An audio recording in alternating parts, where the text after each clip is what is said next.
That's it, it's over. The transfer window has slammed shut, as they say. Tottenham's business for the summer 2024-2025 transfer window is done. In this video, I'm going to be giving you my overall thoughts on the window, the players that we brought in, the players that we've let go. Is the squad in a better position than it was last season? And I'm going to be answering the question, have we backed Ange Postecoglou sufficiently enough to challenge for Champions League football and potentially that elusive trophy this season? Make sure to like the video and subscribe to the channel for more Tottenham content. Let's get straight into it and start with the incomings. Obviously, Spurs spent very big on Dominic Solanke at the start of August, 64 million euros, a club record fee. And as you guys know, I'm very, very happy with the signing of Dominic Solanke. I made a video on my channel as to why I thought he was the perfect fit for Spurs, and I think definitely the club are echoing that sentiment. Ange Postecoglou has spoken in glowing terms about Dominic Solanke. He was one they identified quite early on in the window, despite the fact that the deal seemingly happened out of nowhere and was done within the space of a week after the first reports in the media by Fabrizio Romano. And that was kind of a theme of the transfer window for Spurs. A lot of deals may be happening out of nowhere. Johan Lang working in silence, trying to keep a lot of things under wraps. Very different to what we were used to under Fabio Paratici, where everything was in the media. And I think that has altered Spurs fans' perspective on this window. Spurs fans grew very frustrated throughout the summer at the fact it seemed like Spurs weren't really doing anything. And I get that as a fan. I think, look, obviously we live in this world in social media now where there's transfer talk happening all the time. And I'm, for one, glad that the transfer window is over, to be honest. But Solanke was one that was done in the space of a week after that first link, like I said. And I think a lot of Spurs fans were happy with it. I think some Spurs fans took a bit of time to warm to it. Obviously, we haven't really seen much of Solanke in a Spurs shirt yet. I'm recording this on the Friday night of transfer deadline day. He's obviously out for the Newcastle game on Sunday and obviously missed the Everton game last weekend as well. But I do think there was positive signs from his debut. I do think he's the perfect fit for the way we want to play in terms of his pressing ability, in terms of his ability to snuff out chances in the box. But I spoke about that all in my video, so go and check that out. But I think he was well worth the money. A lot of Spurs fans are saying that we overpaid for him, but he's an English striker who's kind of approaching his peak, who scored 20 odd goals last season. Yes, we may have overpaid a little bit, but we were able to stagger the payment terms that meant we didn't have to pay his release clause up front. We only laid out about £30 million for him up front and the rest in instalments over the next few years. So I think it's a pretty good deal. And I think Dominic Solanke is my signing of the window for Spurs. He might end up going on to be the signing of the season in the Premier League if he goes on to score 25, 30 goals, help Spurs win a trophy and gets us in the Champions League. It's very hard to judge a window when it's just finished, but we're going to try and do that in this video because sometimes you can only judge it at the end of the season. You know, Dominic Solanke might make it a 10 out of 10 window on his own if he goes on to score that amount of goals and fires Tottenham into the Champions League. But the business that we've done outside of that, I think is really positive as well. Next up in terms of fee, obviously Archie Gray brought in for 41 million euros as well from Leeds United. Again, a really smart bit of business from Spurs. A player that wasn't necessarily on Spurs fans' radar, particularly in terms of players that we were linked with at the start of the window. Again, a deal that sort of came out of nowhere. We obviously hijacked Brentford's move for him, and I think that will end up being a very, very smart play by Tottenham in years to come. This kid has got bags of potential, bags of talent, and I think he'll feature a lot this season. His versatility is probably his biggest asset. Again, I did a video on Archie Gray on my channel when we signed him, so you guys know all this by now. You've seen him play in pre-season. You know what he can bring to this Tottenham side, whether it's at right back, whether it's in defensive midfield, which I think he's being groomed to play there in the long term. Obviously, he's 18 years old. The Premier League is a very cruel league, especially in that kind of midfield. You look at the quality of number 6s there. Already at the club as well, we need Basuma.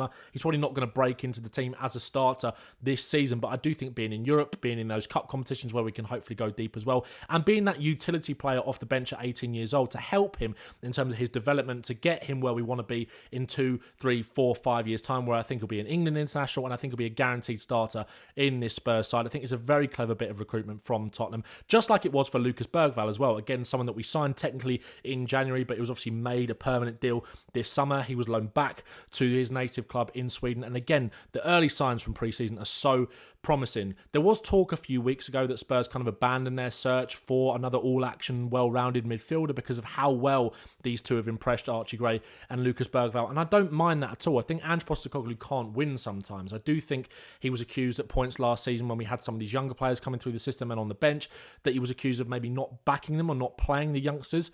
But look at these two that have been brought into the club and have kind of taken to Spurs a bit like a duck to water. Again, limited minutes so far in the Premier League, but early signs are very, very good. And again, just like with Archie Gray, Lucas Bergvall is going to get a lot of minutes to prove himself for Spurs this season. Wilson Odobert is a very, very interesting one. Again, I did a video on my channel explaining why I think he's a very good fit for Spurs. I understand why some Spurs fans were a little bit frustrated by this deal. Again, another one that came massively out of nowhere. I think that winger position is obviously so crucial to the way that Spurs want to play, the way Ange Postecoglou wants to play. We know the role that those wingers play in this team. but we were crying out for that 1v1 dribbly winger specialist. And I think maybe some Spurs fans almost gaslit themselves a little bit into believing that we'd sign a Barry Eze. Obviously, we did make a move for Pedro Neto, but our bid was rejected. And if you look at Eze, look, Eze was the one for me at the start of the window. I made a video on my channel. The first video I actually made on this channel a few months ago was me explaining why I think Eze would be a great fit for Spurs. And it felt like we almost needed that kind of statement signing to go into this window with and to kick it off like that. But again, it's smart recruitment for the future. Wilson Odobert was someone that they clearly targeted at the start of the window. And again, I think a lot of people who kind of surround themselves in this negative bubble with Spurs believe that Ange Postecoglou is almost this bit of a yes man and he's just saying these things because he's being told to say it by the club, that, you know, he was one that we identified at the start of the window. I believe him. I have no reason to not believe Ange Postecoglou. I trust this kind of data-driven approach that Spurs have gone down in terms of the signings. Wilson Odobert has got a lot of potential, just 19 years old, obviously made his debut against Everton last weekend, showed flashes of really, really promising ability and quality, and he is that profile of winger that Spurs have been crying out for. I think one of the frustrations that Spurs fans have got, which I definitely echo, is not bringing in more depth in defence. And the reason that I'm kind of saying this off the back of Wilson Odobert was that obviously Spurs, I don't think Wilson Odobert was Spurs' number one target going into this window. Obviously, they draw up a list of wingers that they wanted to bring in, which Pedro Neto was obviously probably at the top of, or certainly near the top of. Desiree Doué was another one as well, but when PSG got involved, the money got silly. But with Odobert, obviously, he was someone that was signed a little bit further down the list, but they saw someone with a lot of potential there. Again, Spurs paid decent money for him, around 30-odd million euros to bring him in from Burnley. But what that Odobert transfer is an example of is signing someone that you think can improve you in the short term, but also has got a lot of long-term gain. And I think the reason why Spurs fans are frustrated is that we've not done that in defence. Ange Postecoglou today has come out and said, let me read you the quote he said in the press conference. We can go out and sign another centre-back, but if the right player's not there, I'm not going to do it. It's as simple as that. I never have, I never will. For me, it's about getting the right people in, and there wasn't an opportunity for us to bring someone in who I thought was going to add to our group, so we didn't do it. I totally understand that. He also doesn't want to block the path of the likes of Luka Vuskovic and Ashley Phillips, who can hopefully both potentially develop a lot on their loans this year. Obviously, Vuskovic is in Belgium. He's just 17 years old. Ashley Phillips again on loan in the Championship at Stoke. Hopefully they can have really good seasons this year and come in and compete.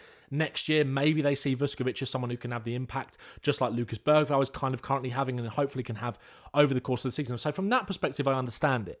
But when you look at Wilson Odobert, who was someone that they brought in because they felt that they couldn't get their number one target, and they've moved on to another player who thought they could, could benefit us a lot in the long run and also in the short term as well. Obviously, he started last weekend. I would have probably quite liked to have seen us do that with the defence. We need that left-sided centre-back cover for Mickey van der Ven. If you look at the squad depth here, that is kind of the glaring area that we are kind of missing out on, right? If Destiny Udogie gets injured, you've also got Jed Spence who can play on that side. I think the ideal kind of signing for Spurs would have been, not Calafiori specifically, but a Calafiori-type defender, a hybrid kind of modern defender who can play at centre-back and can play at full-back. That would have been the perfect kind of signing for Spurs. I didn't expect Spurs to spend silly money on Calafiori. Look, he's a very good signing for Arsenal, but I don't think Spurs needed to do that. They maybe needed to bring someone in who was a little bit younger, who could play there, who could cover in the short term. I do think Archie Gray is going to play minutes at centre-back in Europe to cover there along with Radu Dragusin, so maybe we will just about be okay, and maybe we'll be a little bit more lucky with injuries than we were last season, but we do definitely need that because Destiny Udogie and Mickey van der Ven are so important to the way that we play, and I do think it's a little bit negligent not to strengthen the squad in those areas. Someone who can maybe play in both of those positions, but maybe they see it as a plan for the future with Phillips and Vuskovic coming in next season to compete for those spots. I would have just liked to have seen us made a Wilson Odobert type signing in defence to strengthen the squad in the short term because, if you can improve a little bit, why would you not take up that opportunity? But I also understand Ange Postecoglou's kind of rationalisation and reasoning for that. So I'm not going to get too annoyed. Let's move on to the outgoings then. Obviously, Joe Rodon, Emerson Royale, Oliver Skipp, Dane Scarlett on loan, Alea Valiz on loan, Brian Hill on loan, Pierre-Emile Højbjerg on loan with an obligation to buy, Ashley Phillips on loan, Manos Solomon on loan as well, even Perisic gone, Eric Dyer gone, and Ndombele gone, Tanganga gone, Sessegnon gone, all of their contracts ripped up. And I think what Tottenham have done really well in this transfer window in terms of the outgoings is basically get rid of all of the deadwood, which sets us up to have a good transfer window next summer. And I know Spurs fans and football fans in general are so focused on the now, and I understand that, and I know that there was more that we could have done this summer. But again, I talk about Arsenal. I look at what Arsenal have done over the last few years under Mikel Arteta. And I know I kind of hate to compare us to them and even reference them. It feels dirty. But what they've done under him is the right way to go about it. They were able to get high earners off the wage bill. It took them a long time to do it. Players that weren't going to play any meaningful part, like Aubameyang, like Lacazette, Kolasinac, Guendouzi, etc. Players like that were all gone. And Mikel Arteta has been able to shape that squad in his mould with young players. We've reduced the average age of the squad down significantly. The average age of players that we've let go is 25. The average age of players that we brought in is around 22 and a half. So that by default reduces the average age of this squad. And I think for Ange Postecoglou, in terms of getting his ideas across, in terms of the way that we want to play in season 2 of Ange Ball, where we want to get better, we want to start to compete for things, it's a lot easier to get your ideas across to a younger, more hungry, wide-eyed group of players that we have got now. It might be a smaller squad, but for me, this squad is in a lot better place. With the Giovanni Lo Celso money to still come in of around €5 million, which, like I said, is quite a small fee. Sergio Reguilon's still yet to move on, but the Turkish Super League window is open for another 2 weeks, so I'm sure he will get a move of some description. Spurs have probably brought in around £45 million from player sales this summer, and they've spent around 140. That wage bill has come down by around £30 million. The average age of the squad, like I mentioned, is down to around 25. So I don't really understand the kind of mass spread of negativity around this window for Spurs. Of course, we could have done more, but Rome wasn't built in a day, you know. I think, like I said, if you look at the Arsenal example in terms of what they've done, that's taken them around 5 years under Arteta to get to the point where they are now, where they are just able to just add that sprinkling of quality each summer. Last season, they did it with Declan Rice and Kai Havertz, two players that kind of went straight into the first team. Again, the year before, they did it with Jesus and Zinchenko. I think Spurs have set themselves up quite nicely to have a window like that next summer, where it's just about kind of bringing in those ceiling raisers, kind of improving the first 11. This year, again, it was about improving the squad, despite the fact that it has been trimmed down. And I do worry a little bit about that depth, more defensively, like I said before. But I think it's been a pretty positive window for Spurs. I definitely think the positives outweigh the negatives for sure. And like I said, I come back to that wage bill. Pierre-Emile Højbjerg was around 100 grand a week at Tottenham. Lo Celso, who's obviously gone, 70 grand a week. These were players that just didn't have any part to play under Ange Postecoglou this season. That is such a massive part of building this squad, this rebuild. Is getting rid of players off that wage bill. That means that you can bring in those more established stars over the next couple of years or so. You can afford to spend the wages on those players. I do think Spurs are kind of following the route that Arsenal did over the last few years with Mikel Arteta. And like I said, I hate comparing us to them, but they've had a pretty successful model that way. And I think Spurs could do a lot worse than following the kind of path that they've gone down, essentially. And Ndombele on 200 grand a week. Even Perisic on 180 grand a week. Eric Dyer on around 100 grand a week. Like I said, these are players that just didn't have any future at Tottenham. And I come back to that Giovanni Lo Celso deal. Spurs have done a very clever bit of business with this deal. Johnny Cardozo is a player that have essentially got first dibs on from Real Betis. A promising young defensive midfielder from the United States of America. Someone that I'll be making a video on this week. Spurs have basically got first dibs on the signing, or if he doesn't sign for Spurs, if Spurs choose not to sign him, they've got a very healthy sell-on clause in any future deal where he leaves Real Betis. So I know we've got a very small fee for Giovanni Lo Celso, but if Spurs don't end up signing Cardozo, they essentially get more money for Lo Celso. So it kind of all works out in the end, whether we get the player or not. Obviously, we see how he develops this season at Real Betis. So have Spurs backed Ange Postecoglou sufficiently enough to challenge for Champions League football, hopefully get in that top 4 and challenge for that elusive trophy this season? I think they probably just about have. Look, I do think we could have done more in terms of shoring up that defensive depth, but Spurs have spent £125 million this summer. Obviously, bringing in Dominic Solanke, he was his number one target. Postecoglou said that himself. And I do think people get too worked up on the idea of spending money. That's what backing a manager really is. I don't think that's the case. I think backing a manager also means buying into his vision in terms of how he wants to build that squad. And I think Spurs have definitely done that this summer. Look, I think it's going to take another couple of windows to fully complete this squad and get it absolutely perfect in the shape that Postecoglou wants it. But like I said earlier in the video, I think Spurs have set themselves up quite nicely to have a window maybe next summer where they don't have to sell too many players, and it is just about bringing in those ceiling raiser type signings who are just going to add to the quality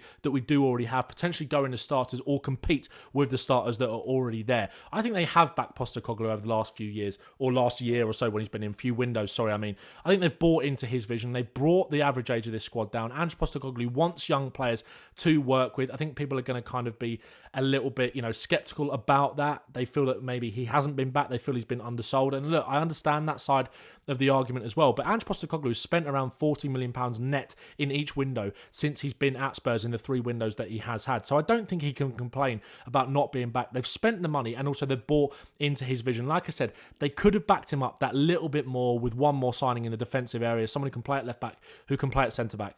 But like Ange Postecoglou said, if that right player's not there, he's not going to go for it. So as long as he feels comfortable with the squad that he's got, that makes me feel a little bit more comfortable as a fan. To sum up, if I was to give this Spurs transfer window a rating out of 10, I'd probably give it a 6.5 or 7. Look, I think we definitely could have done more, but Rome wasn't built in a day. I do think the big area of concern is that lack of depth in defence, which is something that we could have sorted out this window. But if Ange Postecoglou said it, if the right fit isn't there, I'm not going to go for it. You can argue about that as much as you like. You can see the positives in that. You can see the negatives in that as well. Could you improve a little bit rather than improving as much as you want to, just to help the squad in terms of that depth? Maybe. Could it have been the summer for a kind of a Longley type loan almost? I'm not saying that we should have gone and signed Clement Longley, but a bit of a stopgap for a year like we did with Timo Werner.